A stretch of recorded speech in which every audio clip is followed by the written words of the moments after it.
Welcome back to the DFS Sweatshop. I am your host, the DFS Jerusalem. And you can follow me, of course, on Twitter at DFS Jerusalem. Today, we're going to be breaking down yesterday's six-game Sunday NBA slate. We, of course, are going to be jumping into the preview for the week, kind of looking at how it all shakes out, how we're going to be able to set up our bankroll so that we can stack on those shorter slates and also go pretty hard on the larger slates and really find that those mid-level 7 to 9 NBA slates that we really enjoy as we are gearing up for the baseball season. But before we jump into all of that, man, my life is like an open book, man. I gotta talk to you, let you know what's going on. And I already spoke to the immediate family about this. All of the cats in the Facebook VIPs, everybody that are subscribers to the actual website. I spoke to everybody about this earlier today in our midday mix, and I kind of wanted to just bring you all of the cousins, all of the extended family on YouTube and on Twitter, because I'm going to be posting this on Twitter as well. Some recent developments about 2 weeks ago. I had been waffling back and forth with going full time with this thing, like giving this thing all of my complete effort and attention. As you know, my husband, a dad, man, full time. I got two jobs I've been working for the last 5 years, and this has been a hobby, something that I really enjoy to do, a passion of mine, as well as helping people, which is what my two jobs do, being a barber during the day, assisting those in looking nice and feeling good, and also a waiter during the evenings, assisting folks in enjoying themselves with fine food and drink. But it all came to a head when I kind of realized that this is what I want to do. I love analyzing the game. I love analyzing sports in general. Big fan, baseball, football, all of it. And the sweatshop has become my baby. I love all of you, and I really appreciate all that you've been doing for me as we've been on this journey together, man. It started off, a short time ago with 10 dudes just sitting around chopping up some NBA with me and NFL as well. So about 2 weeks ago, I went in and put in my resignation, letter of resignation at the night job. So we're here. We've arrived at a point where now I can dedicate my full time and attention to the DFS sweatshop, to our members, to the community, to the DFS community as a whole. And I'm very excited. I'm kind of nervous because, of course, shying away from what had been sustaining my family and myself for the last 5 years, leaving a really good group of people that I work with at the restaurant. Shout out to everybody there, as well as a really solid management staff, people that really looked out for me and cared for me. And they gave me their blessing, man, to go ahead and follow my dream.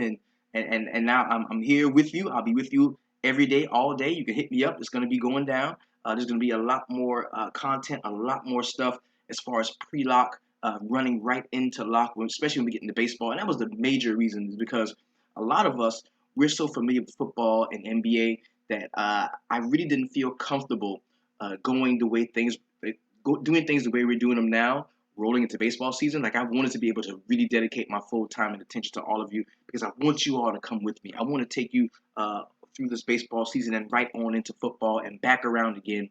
This is what I want to do. It's very rare that somebody finds something that they love to do, that they can actually make a living off and sustain themselves. And of course, I may never be rich from doing this, and that's cool. That's cool. All I want to do is to be able to chop it up with my people, have a solid home life with my family, and that's what's been going on ever since this thing started, man. So I really appreciate all the support that I've been getting from all of you over the last few months, and we are going to keep this rolling. I'm very excited, but I'm also pretty nervous, man, because this is a big step for me. It's a big step for the sweatshop. I've got a lot of stuff planned coming up for you guys, so stay tuned, man, and we're gonna ride this thing together. So let's go ahead and jump into yesterday's six-game NBA slate. It was a very solid slate of games. We saw a really nice game, the headlining game with the Houston Rockets taking on the Cleveland Cavaliers. That was a very good game, very entertaining, even on up to the last game where the LA Lakers and the Philadelphia 76ers got it in. So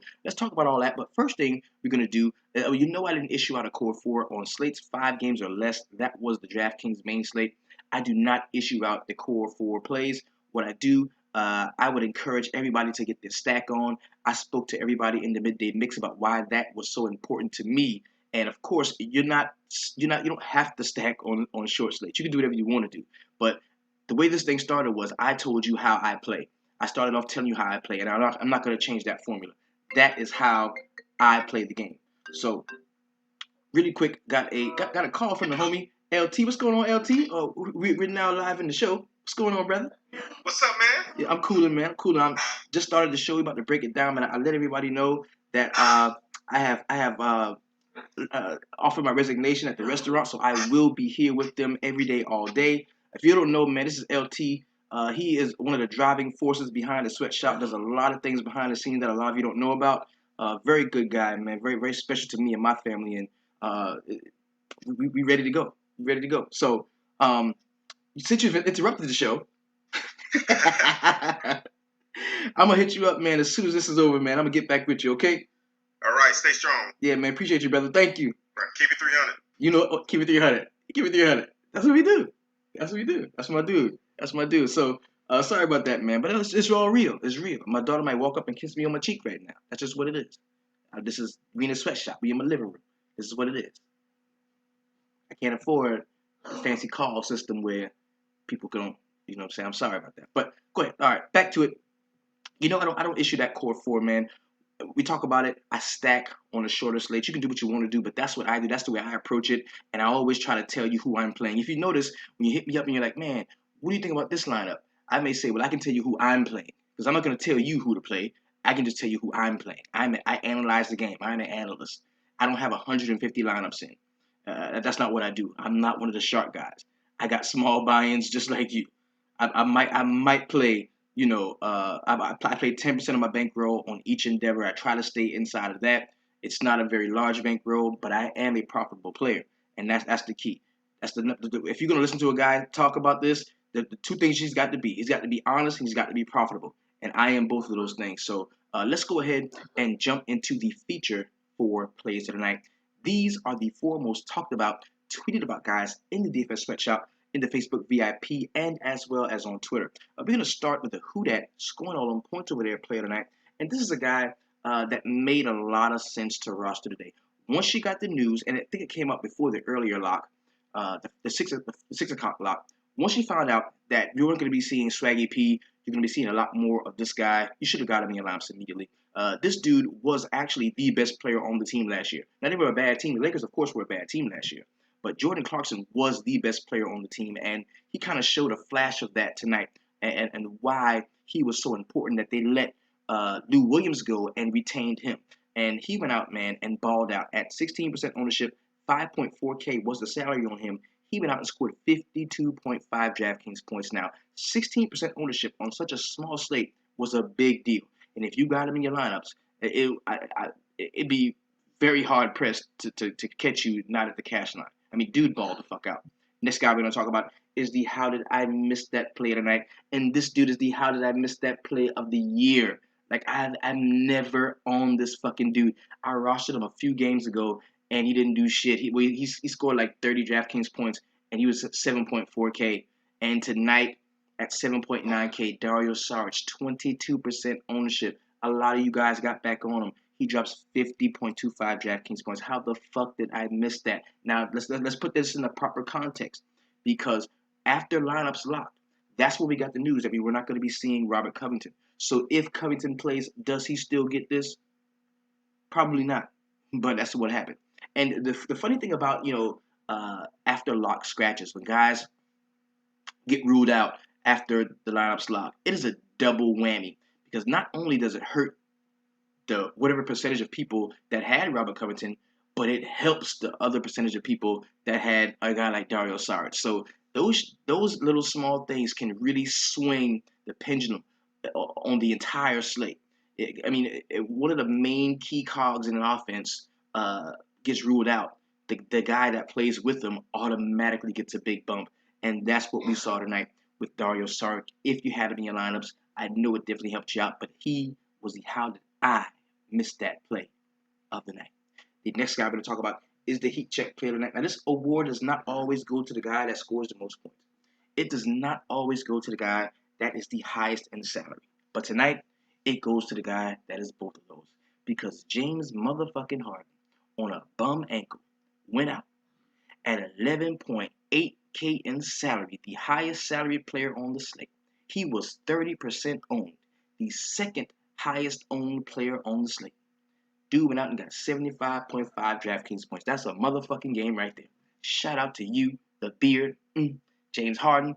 Now, we talked about him in the midday mix. I thought that he was due for a big game. We hadn't seen huge games from him over the last four. I think the floor was about 53. The ceiling of the last four was about 65. But dude goes out and smashed for 75 DraftKings points. If you had him in your lineup, I know it took you closer to the cash line. What really fucked me up tonight, I ended up taking a small loss, but it was a profitable week. There's no way that my week couldn't have been profitable because I won so much earlier in the week that I was just still sticking to my bankroll management strategy, and I gave a little bit back, a very small amount, but it's still a very profitable week for me. I'm very happy about what happened from Monday to Sunday, but I lean more towards LeBron throughout the entire slate in all of my lineups, especially with all of my main lineups, the 6 o'clock slates. I lean more to my focus more towards LeBron. I paired LeBron with a couple with Lillard in some spots, with McCollum in some spots, and those lineups were decent. They all didn't cash, but if I had went the way of being heavier on Harden, I would have had a much better night, much better night. So that was the story of my evening. Now let's talk about that one motherfucker. Now we just talked about this, how a player can get ruled out and automatically increase for another guy. And in the case of the Miami Heat, you would a rookie mistake that was made by a lot of us and should not have been made by a player as savvy as me. Once we got the news that we weren't going to see Goran Dragic before lineups locked, we had enough time to get as much exposure to Dion Waiters as possible. Now, as I looked at him and I said, yo, Dion Waiters is probably going to be the biggest beneficiary to Goran Dragic being out. But you know what? Tyler Johnson is cheap as fuck. And you get what you pay for. Because tonight, Tyler, you a motherfucking snowflake with your snowflake ass. I'm mad you got the same name as my son because my son ain't no motherfucking snowflake. My son could have went out there and did better than you. The boy got 9 points, 8 rebounds, 2 assists, 2 steals, and 1 block in the game. And your bitch ass, you ain't do nothing.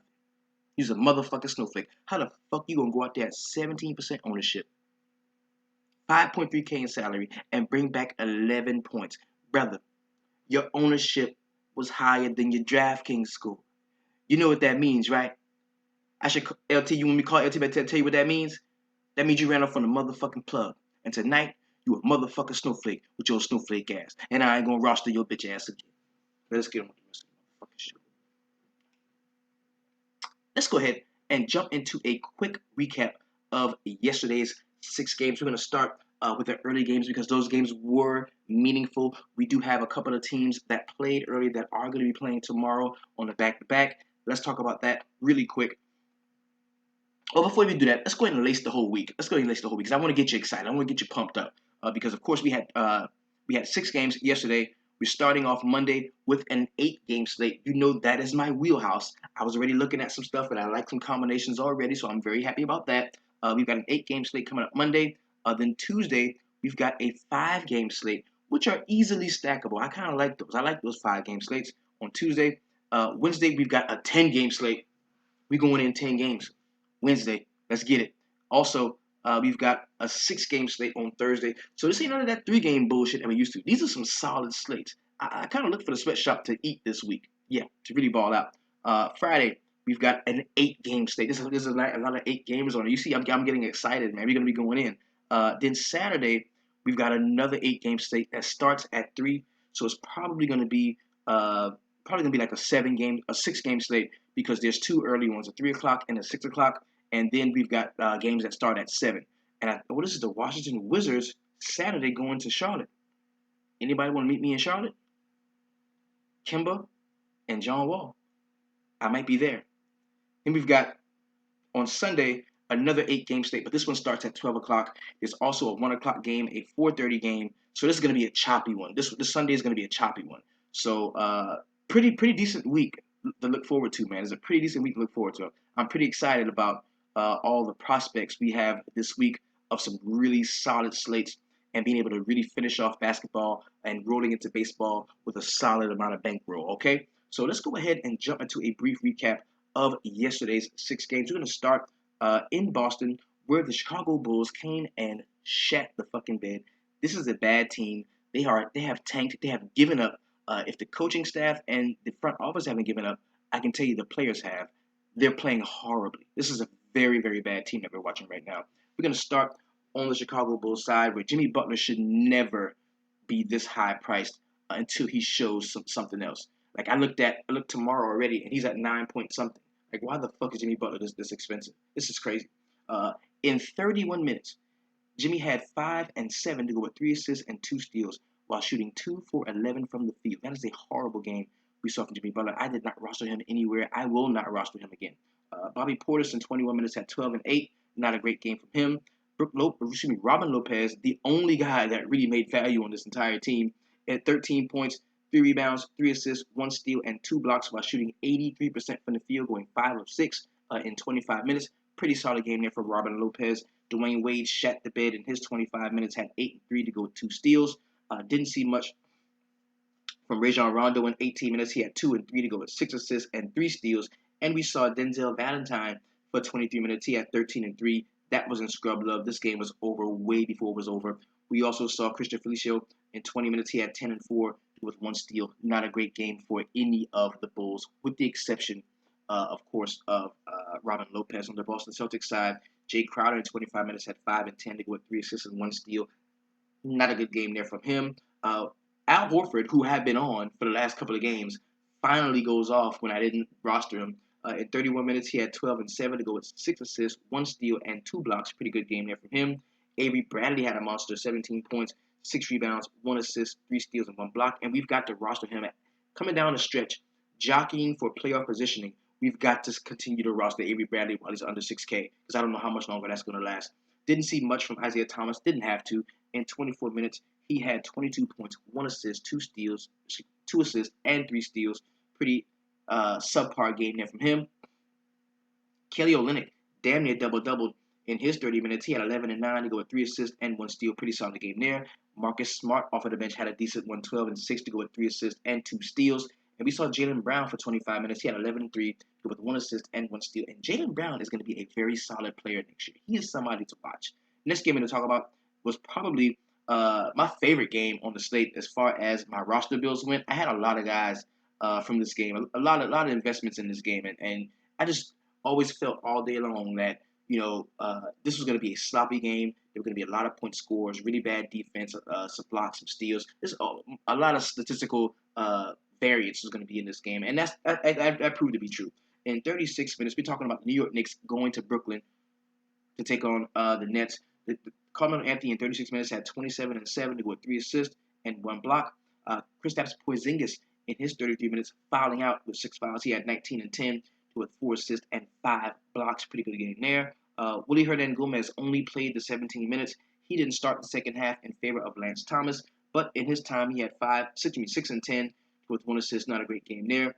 Courtney Lee chipped in 15 and 2 to go with an assist and a steal in his 38 minutes, and Derrick Rose had 17 and 5 with 2 assists and 2 steals in 37 minutes of action.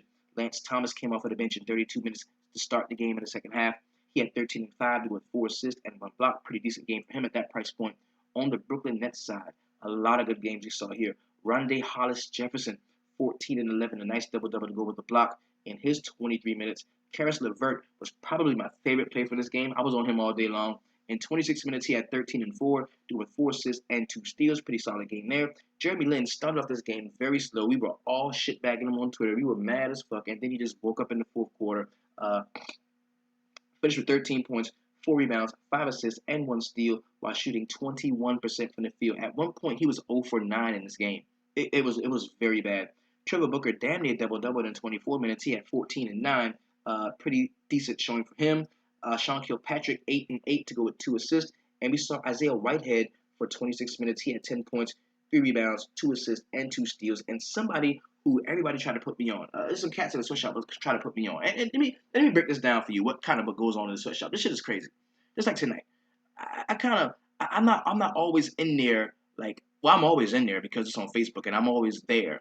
But I don't always go in and read every single comment because there's a lot of us in there and we chopping it up. And I know that there is a few guys that are just roaming around helping, just roaming around helping people. So this one guy's like, yo, man, fuck, man, third night in a row, didn't cash. I'm about to quit this shit. I don't know what the fuck is going on. And immediately it's like, there are people like, what are you doing? What's going on? How are you building your rosters? What are you listening to the core for? Are you doing this? Are you in the midday mix? Are you doing? Do you have the cheat sheet? Do you? I mean, make a lineup. Get with me tomorrow. I'm gonna talk to you. We're gonna get. I mean, these guys will not let people lose.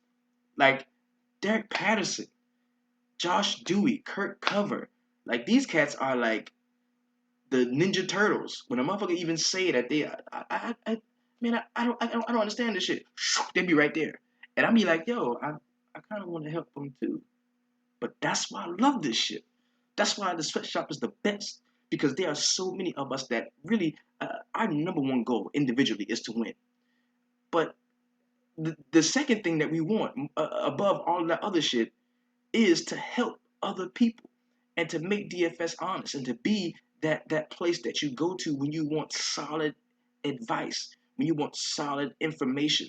We want to make ourselves the number one place you go to. Like we don't want you paying attention to all that other bullshit. We don't want you going to the motherfuckers who got 150 lineups in, 50 grand, 20 grand in lineups and tell you who to play. We don't want that. Fuck them. They're lying to you. They're trying to throw you off. They're gonna tell you everybody is a good play. Oh yeah, I like him. I like him. I like him. I like every. Yeah, of course you like everybody, motherfucker. You got 150 different lineups. You can afford to like everybody. But for the common man, regular motherfuckers like us, who got our little $50 buy-in, a $30 buy-in, $20 buy-in, $10 buy-in, just trying to be profitable, we can't afford to like everybody, bitch. That's why I love this group. It's the common man, blue collar cats. So back to the the recap of the game. I'm sorry I went off on that little tangent, but the shit is real. And everybody in the group trying to tell me, yo, Quincy Acey gonna be a solid play today, man. His minutes have been trending up, and I was like, Quincy Acey, nah, I'm not fucking with that. Dude went out 18 minutes, 12 points, 6 rebounds, 1 assist, hit 4 fucking 3-pointers. Shot 66% from the field. They tried to put me on this. This is what happens in the sweatshop. Awesome cats in there, man. Love y'all. Love y'all to death. Next game we're talking about is the Indiana Pacers at home taking on the Miami Heat. This was a fairly entertaining game as well. And I'm telling you, we have seen the emergence of Paul George. The dude is fucking balling right now. If you can't respect the fact that Paul George is balling on a world class level right now, then you just haven't been watching the games. Like, dude, they're keying in on him, and he's still making them pay. Whether he's having games, the last few games, go check them out. Where some games, well, he's always the leading fantasy scorer on the team, but sometimes he's the leading assist man on the team. Sometimes he's the leading scorer. Sometimes he's the leading rebounder. Sometimes he does both. Like the dude is finding any way he can to like bring his best to this team, and that is awesome. Like watching this dude do this is like he's auditioning to go play for the Lakers or something next year. I don't know. This shit is crazy. This shit is crazy. Dude is balling out. But we're gonna start on the Miami Heat side where your boy Goran Dragic eye was swole up, looked like minced meat, like somebody punched this, like Mike Tyson hit him in the fucking face. His eye was swollen to the point to where they would not let him play. I think he was still punch drunk and was still trying to go out there and play up to lock. And they were like, no, Goran, you can't do it. Your eye is swollen. How many fingers I'm holding up? And he was fucked up. Like his shit was swole like a bitch. And he couldn't play. So Josh Richardson got to start. And I'm going to tell you about this because Rodney Magruder in 18 minutes had 4 points, 3 rebounds, 3 assists, 1 block. Not a horrible game because he was very cheap. Luke Babbitt had a horrible game, didn't do shit. Let's move on from him. Hassan Whiteside, a play that we were on all day long. I told everybody I really liked Hassan Whiteside. Went out and grabbed 21 boards, also scored 26 points. Wasn't very active on the defensive end as far as steals and blocks. He did have 1 block shot, but he didn't get any steals. And this is a guy, man, this is a beast.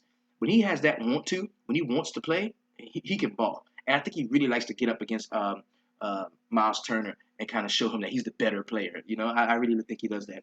Dion Waiters, the guy we just talked about, 36 minutes, had 20 points, 8 rebounds, and 6 assists. And Josh Richardson, who got the start in place of Goran Dragic, had 9 points, 8 rebounds, and 3 steals to go with 1 block. Tyler Johnson, in his 24 minutes, the snowflake ass, shit the bed, had 2 points, 2 rebounds, 5 assists while shooting 1 for 9 from the field. Dude shot 11% from the field. Took 4 3-point shots. Didn't hit a single one of them bitches, man. This dude was horrible today. James Johnson, the player that I normally like, who I wasn't really on today, in 31 minutes, he had 14 and 4. Not a great game from him. And Wayne Ellington off of the bench in 27 minutes, just because Tyler Johnson was stinking it up so much, that got extra run for Wayne Ellington, and he went out and scored 19 points. Also got a rebound and 2 assists. Pretty solid game for him at that price point. On the Indiana Pacers side, didn't see much from Jeff Teague in his 30 minutes. He had 12 points, 5 rebounds, and 4 assists. Not a great game there. Also blocked the shot. Didn't see much from TJ Miles in his 30 minutes. He had 8 and 5. But Thad Young kind of had a decent game. 13 and 5 to go with 1 assist. He shot 55% from the field. He may be trending in the right direction heading down the home stretch of the basketball season. Paul George, man, 28 points, 10 rebounds, 1 assist, 1 steal, 1 block. Got it done in every area of the game. Shot 47% from the field. Hit 9 of 9 free throws. Only hit 1 of 4 3-point shots. But Paul George, man, had an excellent game today. Miles Turner fell a couple of rebounds shy of the double-double. He only played 29 minutes. He had 15 and 8 with 1 assist. Pretty solid game there. And Rodney Stuckey, in his 20 minutes off of the bench, had 9 and 2 with 3 assists while shooting 50% from the field. That was a solid game for him at his price point, as he was one of the cheaper players on the slate. Next game I'm going to talk about is the Phoenix Suns at home defending the home court against the Portland Trailblazers, man. Big game, big Dame game we thought we were going to see, man. Well, we did see it. He scored 50-something points, but he didn't make 6x value. And this kind of pisses me off. This falls under the line of fucking blue balls, because the dude is balling. First half, he has like 36 DraftKings points. I'm like, oh shit, yeah, we about to see it. It's a Dame game. It's a Dame game in progress. That's not what it was. He finished the game with 39 points, 6 rebounds, 2 assists, 1 steal, while shooting 13 of 26. That's 50% from the field. Hit 4 of 10 3-point shots. He did play 37 minutes. So I really thought that we were going to see a huge, like a 60, 70-point Dame game today after what he did in the first half. But he had a very solid performance. You can't really scream at that. Pretty solid game there for Yusuf Nurkic at 29 minutes. He had 12 and 11 to go with 2 assists. Also blocked 3 shots. Didn't see much else except for CJ McCollum. He had a solid one. He played 39 minutes leading the team. He had 26 points, 4 rebounds, 4 assists, and 1 steal. Also blocked the shot. He shot 55% from the field, hit 3 of 4 free throws, and 1 of 4 3-point shots. Noah Vonleh and Maurice Harkless, big disappointments, especially Harkless in 21 minutes. He had 2 points, 1 rebound, and 2 assists. Not a great game there. Al-Farouq Aminu fell 1 point shy of a double-double bonus. He had 9 points, 12 rebounds, 1 assist, 1 steal, and 1 block. Only shot 37% from the field, going 3 from 8. But that was still a decent performance from him. On the Phoenix side, not much to love here. The only guy that really had a solid game was Alan Williams. Had a good one, 12 and 10 with 1 assist, 1 steal, 1 block in his 25 minutes. And we did see 40 minutes from Devin Booker. He had 28 points, 5 rebounds, and 3 assists to go with a steal. That was not bad. TJ Warren in 34 minutes had 10 and 6 to go with 2 assists and 1 steal. Pretty decent game from a couple of the guys on the Phoenix side, but not a lot to love. Alex Len was ruled out of this game.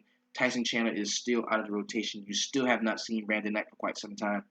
This team, they're going to be shutting down soon and just seeing what they have in the young guys. So you can look forward to that being the case for them.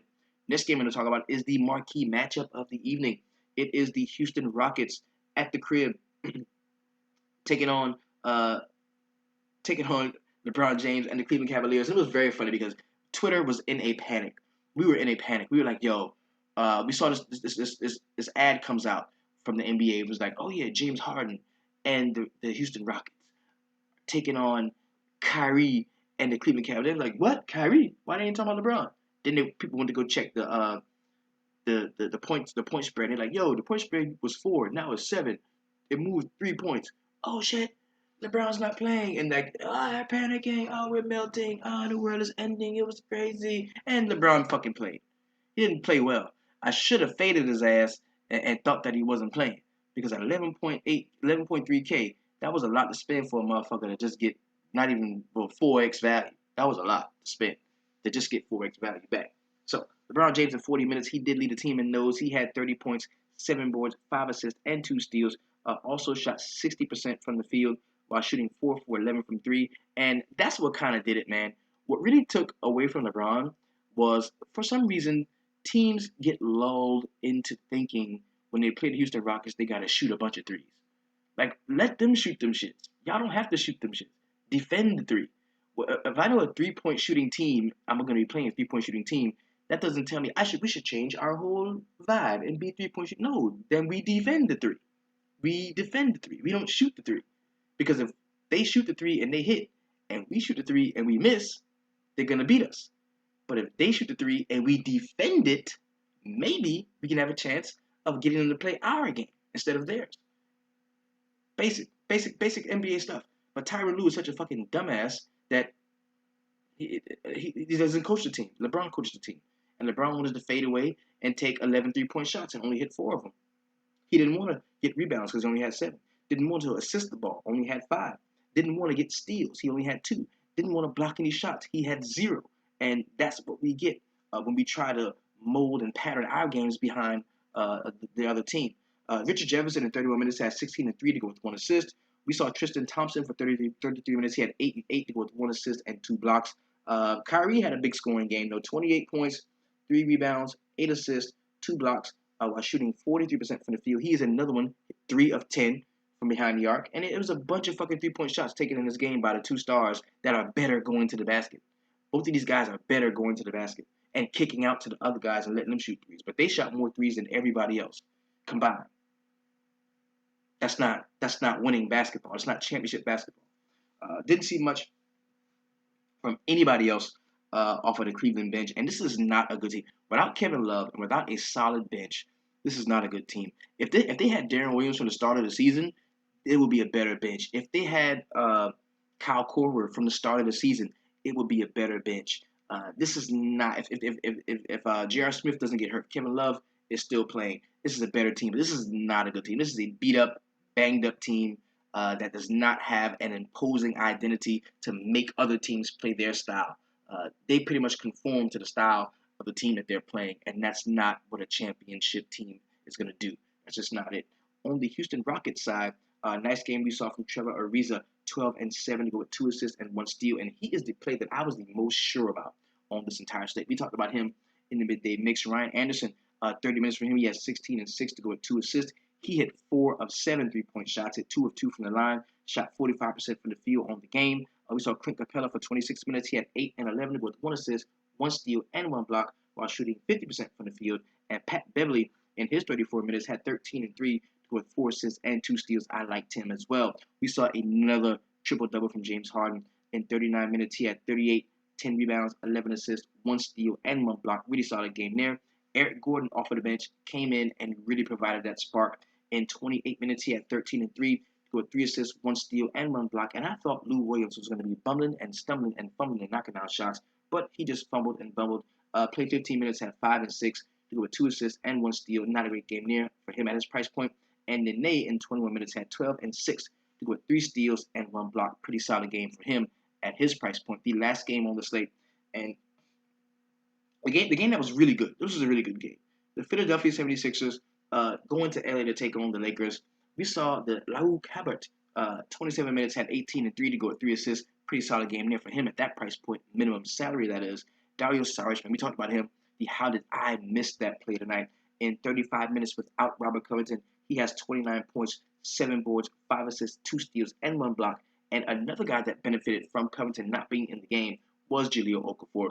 He provided that offense from the starting for the first team that normally you get that from Covington slashing to the basket, maybe knocking down the long-range 3-point shot. Jahlil Okafor played 26 minutes. He had 23 points, 4 boards, 2 assists, 1 steal, and 1 block while shooting 66% from the field. All of his shots were right around the basket where they should be. Pretty solid game there. Gerald Henderson in 25 minutes had 9 and 2 to go with 1 assist. TJ McConnell did not hit a field goal until like 2 minutes left in the fourth quarter, but he did finish with 6 points, 5 boards, 8 assists, 3 steals. Pretty solid fantasy game there from him. We saw Rashawn Holmes for 21 minutes. He had 10 and 5 with 1 assist and 2 steals. Also blocked the shot. Pretty good game there for him. On the LA Lakers side, this was the one we should have stacked, man. There was a ton of goodness in here, but it didn't come from where you thought it would, because the number one player that I thought was going to have a solid game in this game was D'Angelo Russell, and D'Lo was shacking a motherfucking fool. I'm talking bouncing the ball off his leg, falling out of bounds. He kicked the ball. This horrible game we saw from from D'Lo. Not sometimes this dude just forgets how to play basketball, and other times he's like, damn, this dude is good. And tonight was one of those times where it just didn't look like he knew what was going on. In 33 minutes, he had 11 points, 4 rebounds, 7 assists. Also shot 5 for 17. That is 29% from the field. Took 6 3-pointers, only hit one. Not a great game there from him. Jordan Clarkson was the man in this thing. He led both sides in scoring with 30 points, 6 rebounds, 8 assists, 1 steal, and 1 block. He shot 62% from the field, hit 10 of 11 free throws, did not hit a 3-point shot, but everything else was working for him tonight. Really great game there from Jordan Clarkson. We saw a nice one for Ivica Zubac, and we got a teaser, like a little tickler, a little teaser of Ivica Zubac. Because in the first quarter, the dude has 15 points. He's fucking balling. And then we don't see him very much. He finished with 18 minutes of total action. He had 10 points, 6 boards, and 4 blocks. He had 4 blocks in the first fucking quarter. Why did we not see more Zubac? Like, this dude should be playing way more minutes. Julius Randle had a nice one, 21 and 12. He has become a double-double machine as of late. Triple-double in one of the recent games. He had 3 assists as well. Also blocked 2 shots while shooting 44% from the field. Hit 5 of 6 free throws, and he took 3 threes. Julius, stop it with the 3-point shooting. Get your ass back in the paint. Brandon Ingram, pretty solid game there. In 37 minutes, he had 12 and 3 to go with 1 assist, 3 steals, and 2 blocks. He shot 55% from the field and hit 2 of 2 free throws. Pretty solid game there. Larry Nance Jr. in 21 minutes had 8 and 4 to go with 2 assists and 4 steals. Pretty solid game for him at that 3.5K price point on DraftKings. So it was a very good showing for a lot of the Lakers as well as the Philadelphia 76ers, and a good overall showing from all of the teams on the slate. This was a very nice slate. Didn't really hit it hard the way I wanted to, but I played very light. You know we stick to the bankroll management. Let's go ahead and jump into the player pricing for tomorrow, or for today's 8-game NBA slate. Now, if you have been a follower of the show, you know 8 games is right in my wheelhouse, baby. This is what I like. I like 8-game slate. For some reason, it's just, if I see a stack that I can pounce on, I feel comfortable stacking it. But I still can issue out a core. I still can go through this and find 4 guys that I really like and project those guys to hit that 6x value.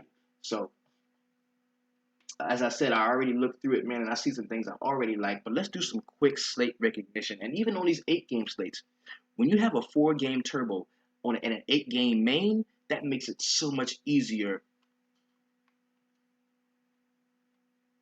to find it, the 4-game turbo, and throw that bitch in the main. You know what I'm going to say. Let's go ahead and jump it off. At 7 o'clock, we've got 8 games here.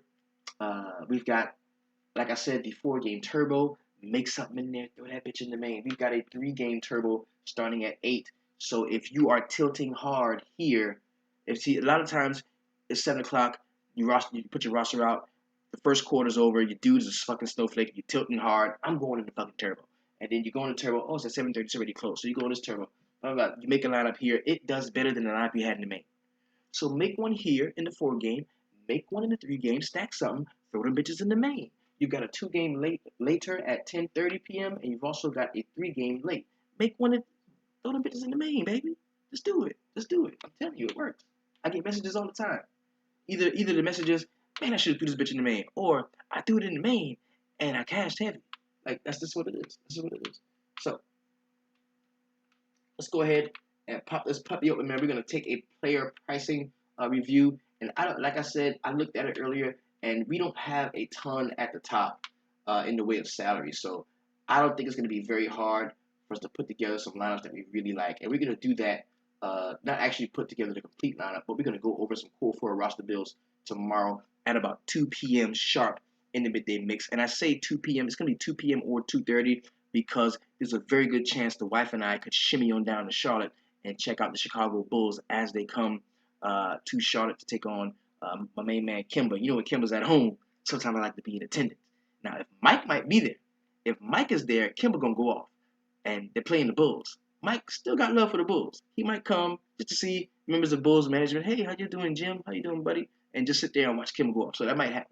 Let's go ahead and jump this up, man. We're talking about Karl Anthony Towns at 10.6K going against the Washington Wizards. This is definitely a really good spot for Karl Anthony Towns. If he's matched up with if you put Marquise Morris on him, punishment. If you put Gortat on him, punishment. I like Karl Anthony Towns tomorrow. He's going to be in a few of my roster builds. Nikolai Jokic at 10.4. Just play Jokic against the LA Lakers at home. The only fear I have with this is that this game blows out, and it doesn't have to. We're going to get to the point total in just a moment. John Wall at 10.2. That's a pretty good price point for him. I like him going against Ricky Rubio. And one of the homies, man, Rudy Herder, man, he's been doing some research on the perfect lineups and how they rarely have one of these top dollar point guards in them. He says most times in his research, he's finding that there's mid-level point guards and guys are paying up for that low-owned exceptional big man. Like tomorrow, I don't envision Karl Anthony Towns being super high owned. I just don't, because I think people are going to be enticed by John Wall at 10.2. They're gonna kind of fall for it if Kawhi Leonard plays tomorrow at 9.9. There's a few other plays they're gonna really like. So I'm gonna take that into consideration as I build my rosters tomorrow as well. Because anytime somebody goes out in the sweatshop and does that much research and comes back with the goods, we've got to pay attention to it. That's just how we do it in there. So Jokic at 10.4, play I definitely like. I do like John Wall at 10.2. I'm a sucker for a great point guard, so I'm a point guard. I love John Wall. He's one of my favorite players in the league. Kawhi Leonard at 9.9. If he does play, he is in play. He was still in the concussion protocol the last I heard. We've got to stay close to that and make sure he's going to be good to go. Giannis Antetokounmpo going against the Memphis Grizzlies. Now, on a slate like this, on an 8-game slate, one strategy that a lot of us could use is automatically you can tell out of the top 1, 2, 3, 4, 5, 6, 7, 8, 9, 10 guys, the guy that's probably in the worst matchup out of all of these, and these top 10 people, from Towns all the way down to Kimba, the worst matchup we see is probably Giannis Antetokounmpo. The highest upside of all these plays. Like the guy that probably has the inside of him to like smash is going to be Giannis Antetokounmpo. So he would be a contrarian tournament play. I can envision his ownership is 10% or less tomorrow. And just because that's what it's going to be, I'm probably going to take a shot in one lineup with him.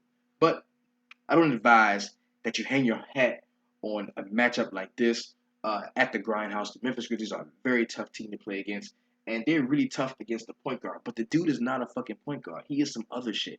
That's why I kind of ignore DVP when it comes to matchups like this for Giannis Antetokounmpo. Jimmy Butler, no way at 9.3. I'm not fucking with him. I might go to the game and just cheer against him. I don't think so. DeMar DeRozan at 8.4 definitely deserves consideration. However, I think this is probably going to be one of the lower point totals on the slate. I don't know if on an 8-game slate, which is not very large, if I want to put 8.4K in salary inside of a game, that's probably going to be a low point total. Blake Griffin at 8.3, not a play that I'm particularly interested in tomorrow, but we know that we do have some injury situations to talk about on the Utah side, so we can get back to that. Chris Paul at 8.2, he's probably going to be matched up against George Hill. Chris Paul has not been playing very well lately. The Clippers as a whole have been playing very well lately, and I don't know if I want to hang my hat on those guys, because if you're rostering Chris Paul tomorrow, you're saying the Clippers overall are going to play well, because when he plays well, the Clippers as a team play well, and there's kind of no way of rostering Chris Paul as a one-off. Like, it's stupid. You might as well take the guy that's going to benefit from him playing well, either Blake Griffin or DeAndre Jordan. And I don't know if I want to lock myself into that much Clipper exposure going against the Utah Jazz. So I probably won't be fucking with him. I love Kemba Lamar. He's at home, but playing very well. 8.1K. He was in a core 4 from the other night. Hit 50, I think 52 DraftKings points. That was an excellent, exceptional core 4. It did hit 6x value. I'm very happy about that the other night. Mike Conley at 7.9. Another guy that's has decent upside, but he's in a very bad matchup. And that's the way you win tournaments, when you roster a stud in a bad matchup at low ownership and he goes off. So remember that going forward. D'Angelo Russell, he could bounce back very well at 7.7K. Brad Beal is a player that I do like at 7.6. He has been playing lights out as of late. Julius Randle at 7.5. Not a big fan of that, but who else is going to do the rebound? He could definitely be in play, but I'm not a big fan of that. Gordon Hayward at 7.4 is a player that I kind of like tomorrow. Marc Gasol right now is probably my favorite center play on the slate at 7.3K. We know the weakness of the Milwaukee Bucks is the front court. I have no issue with rostering Marc Gasol tomorrow. Wilson Chandler, if he does play, I kind of like him. Nick Batum is a player that I really like at 7.2. They are very weak at that position. Chicago Bulls, that is. Rudy Gobert, he may be out tomorrow. I know he's questionable at the moment, but he may be out tomorrow. We got to check up on that.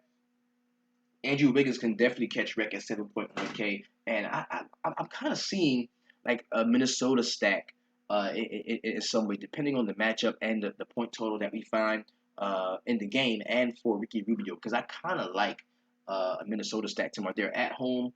Washington is a really good team. It's gonna be a very close, competitive game.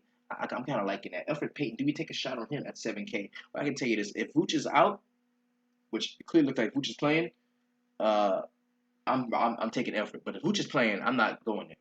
At 6.9K, that's what we can look to. I like Vucevic at 6.9K. Paul Millsap is very cheap at 6.9K. Now, we're not going to be seeing the homie, man. He's out with a heart situation, and that's pretty tough that he's going through that. And I also think that Paul Millsap can definitely benefit from LaMarcus Aldridge not being in the lineup tomorrow. At 6.9K, he's getting that we're playing San Antonio discount, and I think that could be a really, really, really, really good way to get him at a great price. 6.9K. If Paul Millsap is under 7K, I'm taking him. I like Paul Millsap tomorrow. Rick Rubio, the matchup is pretty decent at 6.8 going up against John Wall. I have no issue with that. Dwayne Wade at 6.7 is a no for me. Although somebody's got to score the points for the Chicago Bulls, I'm just not gonna, fall through with who is gonna be. They probably get blown out. Markieff Morris at 6.5.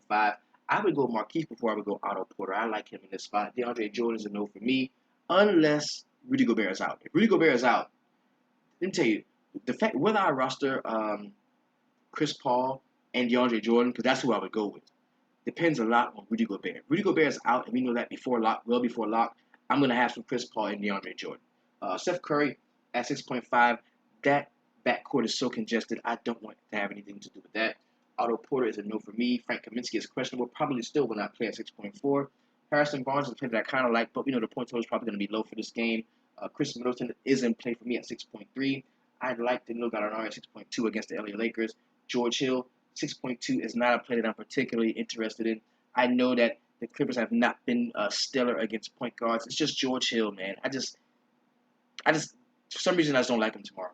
Dirk Nowitzki at 6.2. He deserves consideration, definitely. Dwight Howard at 6.2. Yes, he deserves consideration as well.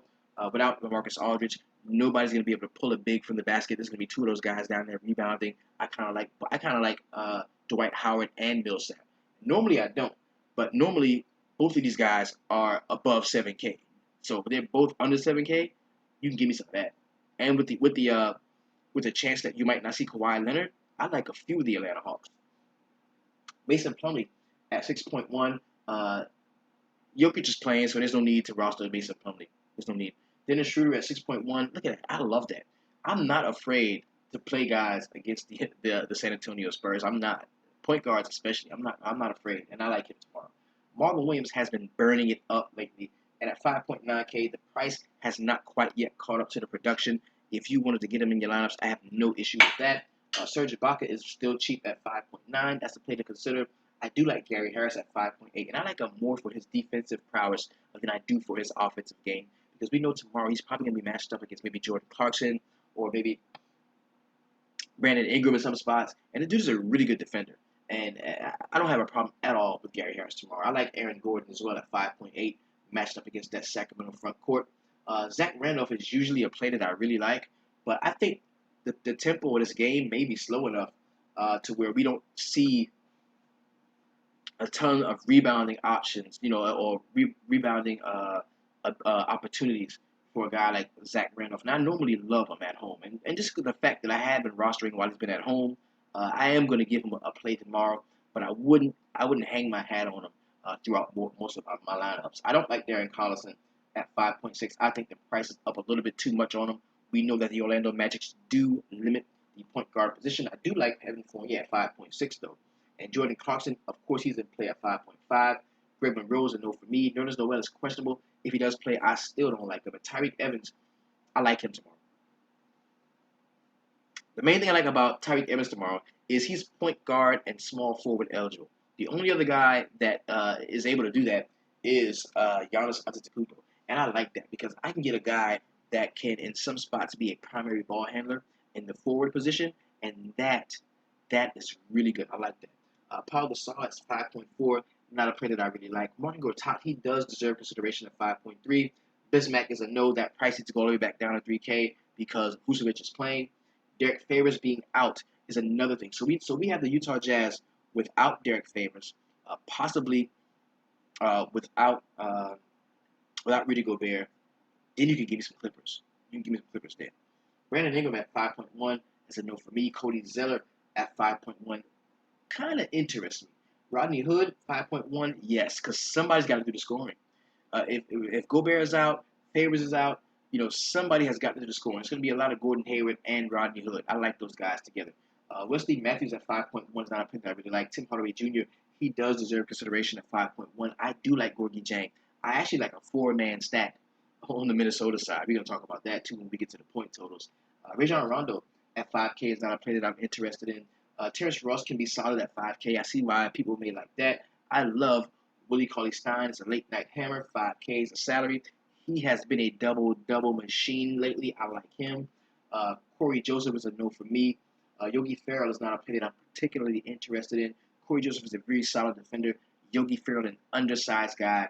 I don't like him too much. David Lee probably will see an increase in minutes. Well, he will see an increase in minutes due to the fact that we know we're not going to be seeing LaMarcus Aldridge. So I kind of like David Lee at 5K. Will Barton, he's interesting because it almost seems like he's out of the rotation, but then he showed up last time and had a decent game. He deserves consideration. I like MKG at 4.9. Malcolm Brogdon, if he does play, I don't want him anyway. Ty Lawson is down to 4.8. Now, if I wanted to roster a guy, a point guard, or a perimeter player for the Sacramento Kings, I would not pay up the 5.6K for a guy like Collison. I'd pay down to Lawson in this spot. Joe Val at 4.8 is definitely in play for me. He's been on a tear recently. 4.8K is a very fair price for a guy that could go out and get you a double-double for the cheap. We know Dallas is not very good against the center position. I don't give a fuck what the DVP says. Bojan Bogdanovic, 4.7 is not a play that I really am comfortable with tomorrow. Jameer Nelson, now, if he's out, that's going to open up things for Moutier. It's going to open up things for, not Moutier, but for Jamal Murray. We're going to get to him in just a moment. Bobby Portis at 4.4. I kind of like Bobby Portis tomorrow at 4.4K. I think it's going to be a solid play. Patty Mills is a lock tomorrow. I'm not even going to put him. I think he's a lock tomorrow at 4.4K, bro. Like going against Dennis Schroeder, and he's probably going to see a ton of minutes. We already know that Tony Parker is not playing. Just lock Patty Mills in. Lock him in. Robin Lopez is in play for me. We know we can attack the Charlotte Hornets rebound in the basketball. I like that. Tony Allen is a no. JaMychal Green is a no. Joe Ingles may be starting at 4.2K. If he is, I kind of like him. Norman Powell is a no for me. Jamal Murray at 4.1. I like him. If we know we're not going to see Jameer Nelson and we see a full solid start with minutes for Jamal Murray, I'm all over him. Nick Young at 4.1, not a play that I really like. JJ Redick is a no for me. Jonathan Simmons is not a play that I'm very enthused about as well. Nanya Bielita, this dude is a thing right now. I think you got to play him in some spots. Larry Nance Jr. is a no for me. Kenneth Reed's probably not going to play tomorrow. Tony Snell is a no. Buddy Hield at 4K does deserve consideration. Jamal Crawford, no for me. Tony Parker is out. We see that. That's why Patty Mills is in play tomorrow. Also, DeJounte Murray is out as well. So who else is going to start at point guard and play those minutes? It's going to be Patty Mills. Ersan Ilyasova at 4K is not a player that I'm particularly interested in.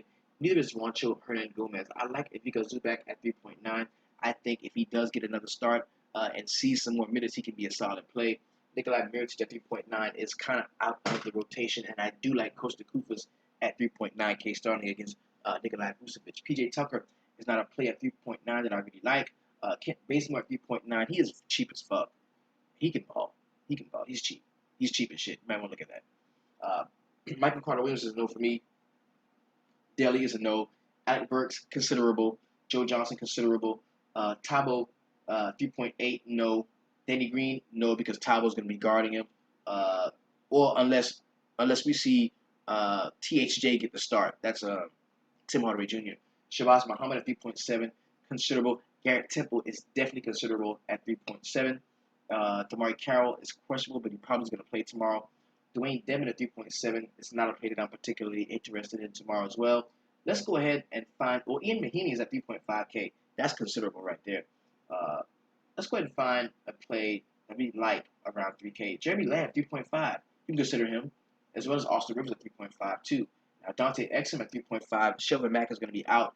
He's going to be playing the backup point guard's minutes to George Hill. That's considerable at 3.5K. Like I said, DeJounte Murray is out. Manu Ginobili, 3.5. Yes. Yes. Give me some of that. Give me some of that Manu Ginobili. Pour them all on me, baby. I'll take some of that. Yes, definitely. Let's go ahead and find that 3K play of the day. This is the guy that's 3K that may help us out in our roster build. So let's go ahead and look. Brandon Rush, he probably didn't start, but I wouldn't fuck with that. Jason Smith is a 3K play that we might be able to look to. There's not a lot, man. It's an 8-game slate. There's not going to be a lot 3K plays that we really can use. That David Nwaba dude had a pretty decent game out tonight, but I won't fuck with that. Darrell Arthur at 3K, if Fareed out, could be a solid play. No Mozgov. Isaiah Cannon, no. Campaign, no. Denzel Valentine could be, because this game could blow out, and we could see some solid run for the younger guys. Denzel Valentine is a player that I think could return value for you, as well as Joffrey Lavernier, because somebody's gonna have to bang the Charlotte bigs. It can't just be. It can't just be. Let's check how many minutes Lavernier had tonight or yesterday against the Boston Celtics, a team that really sucks against rebounding.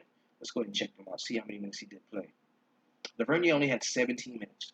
17 minutes. Yeah. So take that for what it's worth. Christian Wood, not a lot to love. We might not want to fuck with nobody that's 3K tomorrow. There's not a lot to love in the 3K range. So now that we've Boris Diaw could get the start at 3K, he's probably gonna get the start. And if Gobert's out and Favors is out, that kind of locks Boris Diaw into 20 minutes easy.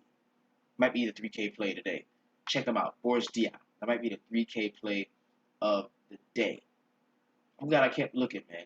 That's somebody that we can definitely be on the lookout for. There it is. So let's go ahead and get the logo back popping, and then we're going to jump into a brief synopsis of today's 8-game slate as far as the point totals are concerned. And again, man, thank y'all so much, man. This is dope. This is a dream come true, man. Being able to do this, man, with you guys, is what I really enjoy. So let's go ahead and pop this open, man. We can get the logo back popping and go on to those point totals for today's 8-game NBA slate. We are going to start with a sip of the Sprite. So Sprite, if you see this, you can make the check payable to the DFS Jerusalem.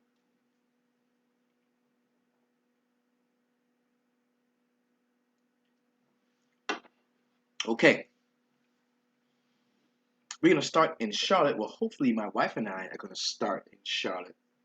I'd love to go to this game. This is surprisingly a very low point total. This is the lowest point total that I see visible on the slate. It is a 200-point total, with the Charlotte Hornets giving up 7 points to the Chicago Bulls. And you know what? The Chicago Bulls are putrid right now. They're playing horribly. And I cannot roster any of these guys with complete confidence. A cheap one-off that I kind of like in this game, because you know how much I like to attack the Charlotte Hornets on the glass, would be a guy like Robin Lopez. And even cheaper would be Felicio. But there's just so much more to be desired, or even Bobby Porter. There's just so much more to be desired from the Chicago side when you talk about the two best players, Dwayne Wade and Jimmy Butler. Now, could Jimmy Butler bounce back and have a 60-point game in Charlotte? He could. But I wouldn't think that's too. I would consider that doubtful. And I'm not going to be rostering him tomorrow. Dwayne Wade, I would play Dwayne Wade before I would play Butler. I definitely would. Because Dwayne Wade is a much better matchup, in my opinion. I think we're going to see MKG kind of hinder Jimmy Butler, or attempt to hinder Jimmy Butler, which would open things up for Wade. So if I had to pick who's going to be the highest scoring player on this team tomorrow, it would be Dwayne Wade. On the Charlotte Hornets side, anytime Kemba's at the crib, he deserves that first considerable look. And then, as I've examined the point totals, which is a strike against him, but I do look at the point spread, it's only 7 points. I think we could see 4 quarters of Kemba, and if that happens, I kind of like him in this matchup. I think Nick Batum definitely deserves consideration. I don't think I'm going to be chasing the most Marvin Williams points that we've been seeing over the last few games, because usually this is when everybody gets on him, and the guy just goes out and shits the bed. So I'm not going to be on Marvin Williams.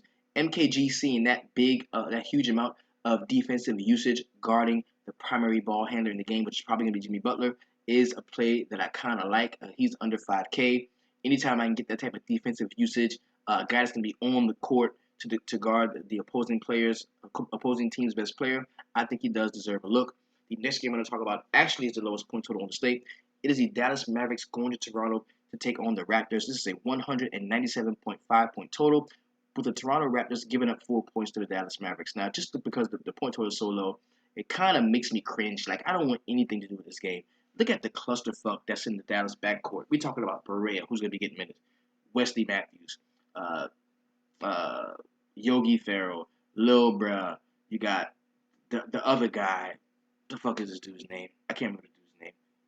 Devin Harris really plays, but he plays just enough to steal 5 or 6 minutes from one of the other guys that could be playing well, and that is a fucking clusterfuck in the Dallas backcourt. So I want nothing to do with the Dallas backcourt. If I were going to roster anybody from the Dallas side, it would be Harrison Barnes in the spot, maybe a little Dirk Nowitzki, or if Nerlens Noel starts, he could see some quality minutes if he does start. But he's going to be matched up against Jonas Valanciunas. Jonas is a very savvy, heady, experienced NBA player who I think he can get 2 quick fouls on whoever on a guy who's very reactionary and reacts to moves very suddenly, jumps out the gym, a head fake, he jumps out the fucking gym. Talking about Nerlens Noel. So I would not go his way if he does play. That would lead me to kind of like at 4.8K the guy on the Toronto side talking about Joe Val. Man, I kind of like him. He's been on a tear lately, been playing very well. That's not a lot to invest in a low point total, so I wouldn't have a problem with that. But I do have a problem with dropping that 8.4K in this game when it comes to taking a shot at DeMar DeRozan. I don't think he's going to be very highly owned, so that could influence me in my roster builds when it comes to him. But just initially, just taking my first glance at it, I don't think I want to roster that at 8.4K. That's just too much to put in this game that is an under 200 point total. Corey Joseph is probably going to interest a few people, not me. Again, the point total is kind of scaring me off, as well as the only guy that kind of could take a shot on is going to be aside from Jonas Valanciunas. If I wanted another guy in this game, it could be Serge Ibaka because I think he's due to hit a few threes in a row. Whenever he gets a 3-point shot working, he doesn't play defense unless he's hitting threes. Either this dude has a great game or a shitty game. Like if he's knocking down his first couple threes, he starts balling, blocking shots, playing D, doing everything he can do to help the team and to look good. But if 3-point shots ain't working, he don't do shit. So tomorrow could be one of those times. I'm gonna take another look at it later on. The next game I'm gonna talk about is a 201.5 point total, and these low point totals really suit the big men. Anytime you get a low point total, it's going to suit the big man more because that means it's going to be less assists, less points, shots are going to be missed, there's going to be more rebounds, there's going to be more blocks, it's more defensive game, more steals, and that always benefits the big guys. And at home, the 201.5 point total with the Memphis Grizzlies at the Grindhouse, welcoming the Milwaukee Bucks to town and giving up 4 points. I love the spot that we see Marc Gasol in. I think he's in line for a really solid game there. He's going to be matched up against maybe some John Henson, any number of those bum centers that the Milwaukee Bucks have. I'm talking about John Henson, Thon Maker, even some Greg Monroe, who is not a very good defensive player. He going to eat tomorrow. That's just my opinion. 7.3K, I like him. And when I like him that much, it makes me take a look elsewhere on the team. You look at a guy like Mike Conley, who has not been playing very great of late, had a decent game over the weekend, but not anything to write home about. I think he could be a solid play matched up against Matthew Dellavedova or Michael Brogdon, whoever does get to start if Brogdon does play. So that's where I would go there when it comes to the Memphis side. On the Milwaukee side, we already talked about probably the most contrarian stud play on the slate will be Giannis Antetokounmpo. I envision his ownership being well less than 15%. On an 8-game slate, people are going to have their eggs in different baskets. I'm going to give him a shot in a lineup or two. I kind of like that strategy. And that's a DFS strategy. That's not just like an NBA strategy. That works all of DFS. A fucking stud in a bad matchup. You know, a left-hand hitter that can crush going against a left-hand pitcher. I mean, you don't want to. Theoretically, that's not what you want. But if talent wins out and one guy's talent overpowers the other guy's talent, then you've separated yourself from a lot of cats on the field, especially in an 8-game slate on NBA. So I'm going to be looking at Giannis. I like Chris Middleton. The spot he's in is pretty decent. But I'm not going to have that much, allocated to this game just because the point total is so low, and there are a couple of juicier point totals. The next game I'm going to talk about is one of those point totals and point spreads.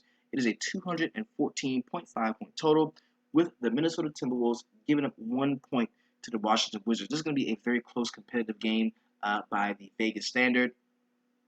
There's a lot of guys I like. I like a 3-man stack on the Washington side. I like Wall, Beal, and Markieff Morris. On the Minnesota side, I like a 3 possible 4-man stack of Rubio, Wiggins, Jang, and Karl-Anthony Towns. I like a lot about this game, but I don't have the bankroll to roster everybody, so I'm going to have to narrow that shit down. Let's do it now. I love Brad Beal. He's been playing lights out. Markieff Morris is going to be a play not so highly owned on this type of slate. Neither is Gorgie Jang on the other side, and I do think Karl-Anthony Towns is not going to see 20% ownership. Guys are going to be grabbing those guards first. They're going to be grabbing Kemba. They're going to be grabbing John Wall. They're going to be grabbing Chris Paul. They're going to be rostering guys in those spots. So I don't foresee ownership being terribly high. They're going to be grabbing Jokic if they want to pay up for center.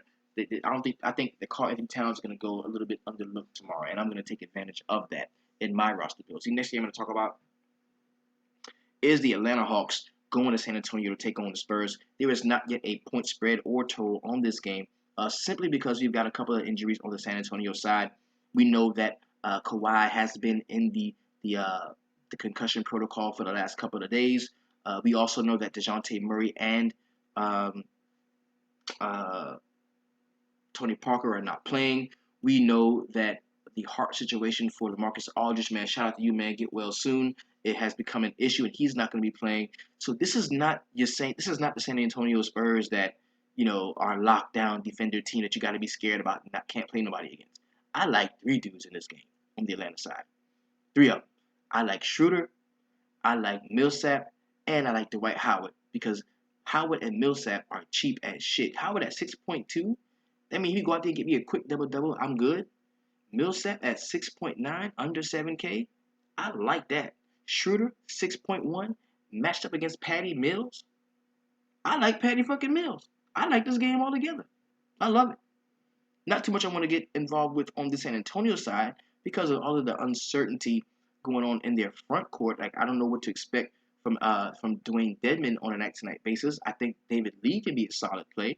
Are we going to see some of those younger guys, Bertans at 3K? Are we going to see him? Could he be a solid play? We're going to see some Jonathan Simmons. If we don't see Kawhi Leonard, well, Jonathan Simmons shot the bed the other night, and the play from the game was Kyle Anderson. So there's a lot of uncertainty in this game.